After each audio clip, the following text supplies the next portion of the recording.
नहीं लाया राजू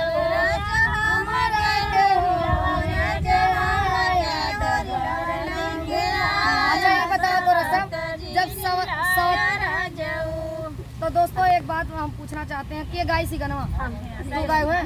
जब सवतिया नहीं लई थोड़ी लवा कहाँ से लई ओ भैया जब सवतिया न लई दोस्तों आप लोग बताएंगे जब सवतिया नहीं लई थोड़ी लवा कहाँ से लई काहे नहीं पैदा करके कहां अपन बच्चा ले जाओ अरे आप घर में रहबू जैसे तू घर में रहबू का जात बहिरे होई मन से रुक हो जाए